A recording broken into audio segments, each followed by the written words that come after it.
Boa noite. Enchentes, inundações, terremotos, tsunamis, separações, acidentes. O trauma é um fato que permeia a vida humana e pode levar a depressão, pânico, dores crônicas e a uma incapacidade de viver plenamente a vida. No Perfil Opinião de hoje, nós convidamos a psicóloga clínica e especialista em experiência somática que auxilia pessoas em todo o mundo a lidar e curar o trauma. Doutora Sônia Gomes. Boa noite, Sônia. Boa noite. É um prazer enorme ter você aqui no nosso Perfil e Opinião.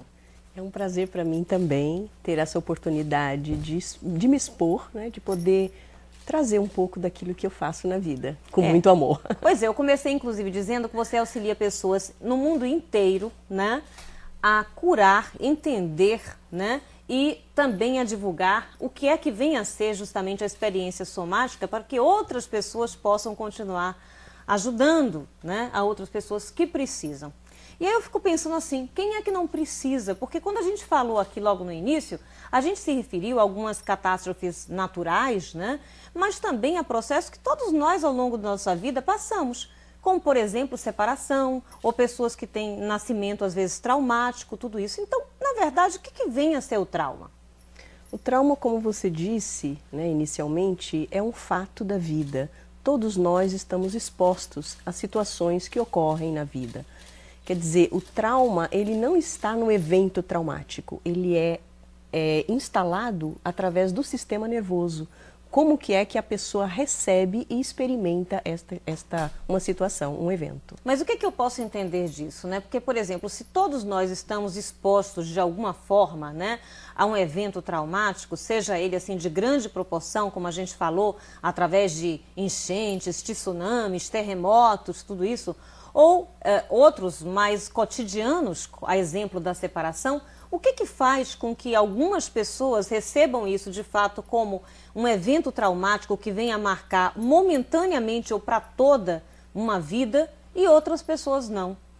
É a experiência do choque, porque uma pessoa que passa por uma experiência dessa, ele chega de uma forma inesperada, rápida demais, que o sistema nervoso não dá conta de processar. Então isso ocorre uma maladaptação fisiológica. Todos nós temos um mundo interno e temos um mundo externo, desde os insetos até os humanos.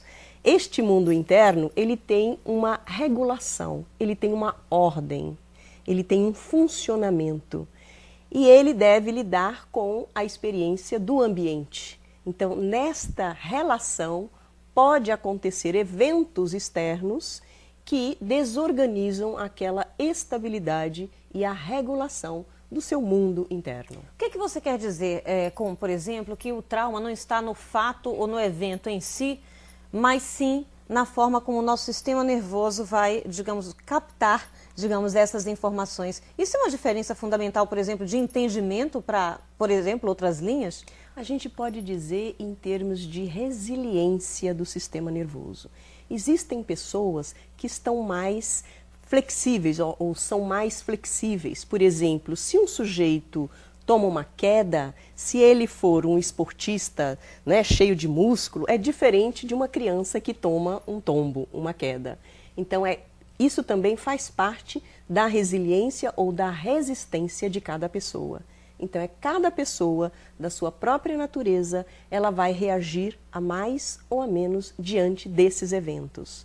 Isso a gente chama de resiliência, a capacidade e a sustentabilidade de uma pessoa em enfrentar essas situações externas. Mas o que vem a ser exatamente a experiência somática, né? Porque eu acredito que outras linhas dentro da psicologia também tratam o trauma. Inclusive, muitos dos sintomas que com certeza a gente vai ver aqui, relacionados ao que a experiência somática chama de trauma. A experiência somática, ela é uma terapia que estuda, trata, não é, o trauma dentro de uma base mais neurobiológica. Então, a gente enfatiza o conhecimento do funcionamento nervoso, baseado especialmente no sistema nervoso autônomo, que a gente tem dois ramos principais, que é o sistema parasimpático e o sistema simpático. Então, o sistema nervoso,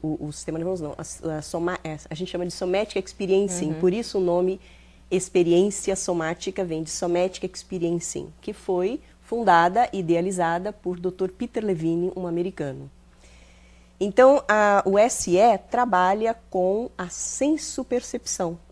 Nós utilizamos a experiência traumática como, assim, vamos treinar o cérebro para que ele retome ao seu caminho natural, utilizando a sensopercepção, que a gente chama de sensação sentida. A gente treina o sistema nervoso titulando, ou seja, estimulando a pessoa a sustentar o mínimo desta energia traumática, ou seja, gradualmente. Se a gente puder fazer uma relação, a gente pode imaginar, puxa, a experiência somática, ela trabalha relativamente baseada dentro dos princípios da homeopatia. Por que essa relação exatamente com a homeopatia? O que você quer dizer com isso? Queremos dizer o seguinte, que nós não evitamos o trauma, como muitas terapias fazem. Também nós não levamos o nosso cliente a ser inundado ou querer ficar livre deste trauma, dessa experiência traumática. O SE foca a atenção na sensopercepção, buscando experiências do trauma, que a gente chama isso de vórtice traumático, experiência do trauma, e fazemos um movimento dessa energia que ficou congelada para experiências de mais expansão, baseado na biologia. Certo, vamos tentar então aqui traduzir melhor, né? Como é que esse senhor, o Peter Levine, né, descobriu, né, encontrou de alguma forma essa experiência e esse tratamento revolucionário que vem se propagando por todo o mundo e trazendo resultados surpreendentes, como a gente vai ver aqui? Então, Dr. Peter Levine, ele se inspirou na natureza, no mundo do reino animal. E para ele, com essa pergunta intrigante, por que os animais na floresta, com constantes ameaças de sobrevida, eles não são traumatizados como o homem traumatiza? Então foi essa primeira pergunta, esse questionamento que ele sempre defendeu e procurou entender, compreender e estudar. Então ele, como um rolfista, né, que eu também sou rolfista, ou seja, que estudou muito a questão da estrutura humana, ele a estrutura humana no corpo, no né? corpo, Assim, físico, a gente não está falando somente da questão aqui emocional, né? Exatamente. De como um corpo se sustenta na gravidade.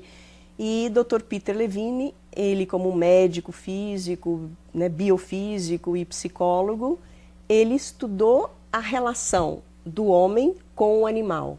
Ele encontra a mesma resposta, que agora eu vou falar outro termo, de imobilidade tônica, que paralisa a pessoa diante de um fato traumático. Ele encontra isso no próprio corpo. Então, para a gente entender, vamos pegar aqui como um exemplo prático, né? Na natureza, o que é considerado um trauma e como é que um animal, por exemplo, reage a esse momento traumático? Para a gente fazer essa relação com o ser humano. Claro.